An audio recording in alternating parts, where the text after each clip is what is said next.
ஃபேமிலியெல்லாம் வந்து பார்க்க முடியாது. அந்த அளவுக்குலாம் ஒர்த்தா இல்ல. சரி, படம் நல்லா இல்லையா? எனக்கு பிடிக்கல ப்ரோ. எத்தனை மார்க் கொடுப்பீங்க 10க்கு? இல்ல ப்ரோ, மார்க்கே இல்ல. நம்ம எதிர்பார்த்து வந்தோம். நம்ம எதிர்பார்த்த அளவுக்கு ஒண்ணுமே இல்ல படத்துல. என்னென்ன மிஸ்டேக் பண்ணி வச்சிருக்காங்க? நிறைய மிஸ்டேக் இருக்கு ப்ரோ. சொல்லவே என்ன சொல்ல வராங்க? நல்லா இருந்தது. ஆக்டிங் எல்லாம் படம் எப்படி இருக்கு? ஆவரேஜ் தானா? தலைவர் இப்படி ஒரு ஆவரேஜ் ஒரு படம் கொடுத்த இப்போக்கு வர்த்துங்க. உண்மையாவே சூப்பரா இருந்துச்சு படம். பயங்கரமா இருந்துச்சு. கண்டிப்பா இல்ல. ஆக்சுவலா நான் என்ன ஒன்று சொல்றேன்னா, ஏன் ஏ சர்டிஃபிகேட் கொடுத்தாங்கன்னு தெரியல. ஆக்சுவலா யூபார் ஏ கொடுத்துருக்கலாம். ஏன்னா இதோட பயங்கர ஃபைட்டான படம்லாம் யூபார் ஏ கொடுத்துருக்காங்க.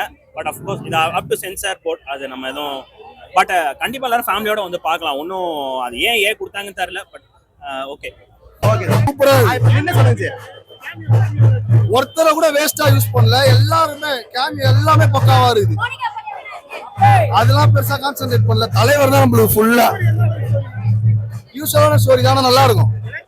என்கேஜிங்கா இருக்குது ப்ரோ. நல்லா பார்க்கலாம், பிரச்சனையே இல்லை.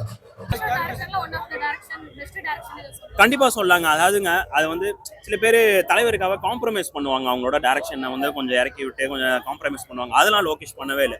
Is in is full form. அதே மாதிரி தலைவர் சொல்லவே வேண்டாங்க. எங்கேயுமே எனர்ஜி குறையவே இல்லைங்க. நாட் ஓன்லி தலைவருங்க, எல்லாருமே பயங்கரமா பண்ணியிருந்தாங்க. ஷௌபின் தலைவர் சொன்ன மாதிரி ஆடியோ லான்ச்சில் மிரட்டிட்டாருங்க. ஷௌபினும் சூப்பராக நடிச்சிருக்கு. அஃப்கோர்ஸ் நாகார்ஜுனா, உபேந்திரா, அமீர் கான் எல்லாமே மாசா பண்ணியிருக்காங்க. பட் ஷௌபின் தலைவருக்கு அப்புறம் ஷௌபின் சூப்பராக பண்ணியிருக்காருங்க. இன்டர்வல் செம மாசா இருக்குங்க. அதில் தான் அந்த ஒரு லீடுக்கான இதோ வச்சு தான் இன்டர்வல் விடுறாங்க. பட் நான் ஸ்பாய்லர் சொல்ல விரும்பல. நல்லா இருக்கு. படத்தில் நிறைய ட்விஸ்ட் இருக்கு. நிறைய பேர் இந்த சோஷியல் நெட்ஒர்க்கில் வந்து இந்த வாட்ச் டைம் ட்ராவல்குள்ளே போய் அது இது சயின்ஸ் ஃபிக்ஷன் ரேஞ்சுக்கு பேசினாங்க. அதெல்லாம் சும்மா நார்மலான படம் ட்விஸ்டோட இருக்குங்க. அதுதான் சிம்பிள். சுத்தியாசன் ஆக்டிங் நல்லா இருந்துச்சுங்க. சூப்பரா இருந்துச்சு. அதாவது யூஸ்வலா அவங்க எல்லா படத்துலயும் ஒரு ஸ்டைல் ஆஃப் ஆக்டிங் வச்சிருப்பாங்க. அது எதுவுமே இதுல ரிசம்பிள் ஆகல. இந்த ஸ்டோரி என்ன தேவையோ அதை நீட்டா பர்ஃபெக்டா பண்ணிருக்காங்க. இல்ல எல்லாருமே பாங்க. அதான் இப்ப நான் சொன்னேன், இது ஏன் யூபார் ஏ கொடுத்தாங்கன்னு தெரியல. யூபார் ஏ கொடுத்துருக்கலாம். எல்லா ஆடியன்ஸும் பாங்களா. என்ன இப்ப நான் சொல்றேன், இதோட பயங்கரமான ஃபைட் படத்துக்குலாம் யூபார் ஏ வந்திருக்கு. நான் படம் 3 பேர்லாம் சொல்ல விரும்பல. But okay, it's up to censor board. கண்டிப்பா எல்லாருமே பார்க்கலாம். It's not for Rajini. எல்லாருமே common for common audience. 1000 crores எதிர்பார்க்கலாம். 1000 crores. அதுதான் நான் சொல்றேன். நார்த் இந்தியா புக்கிங்ஸ் வந்து கொஞ்சம் நல்லா போச்சுன்னா ஷோர் ஷார்ட்டா 1000 எதிர்பார்க்கலாம். பட் தமிழ்ல வந்து கண்டிப்பா இது ஃபர்ஸ்ட் கிளாஸ் 2 வார் 2 வேற வந்திருக்கு.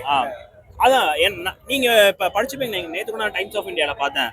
வாரோட ப்ரீ புக்கிங் வந்து 100+ crore இது நம்ம இதுக்கு தான் கூலிக்கு தான் போயிருக்கு. ஸோ நம்ம அங்கேயே நம்ம ஜெயிச்சிட்டோம். என்னன்னா நார்த்தில் வந்து நம்ம கொஞ்சம் இந்த புக்கிங்ஸ் நல்லா போச்சுன்னா ஷோர் ஷார்ட்டா 1000 போவோம். ஆனா ஒன்று இப்போதைக்கு தமிழ்ல வந்து 2.0 தான் நம்பர் 1. கண்டிப்பா அதை பீட் பண்ண நிறைய சான்சஸ் இருக்கு. அதையும் நார்மலா தாங்க இருக்கு. நார்மலா என்ன மிஸ்டேக் என்ன பண்ணி வச்சிருக்காங்க? நார்மல் ரஜினி படம். எல்சியூலாம் கிடையாது. நார்மல் ரஜினி படங்க. நார்மல் பழி வாங்க ரஜினி படம். வேற என்ன இருக்காது. ஓகே.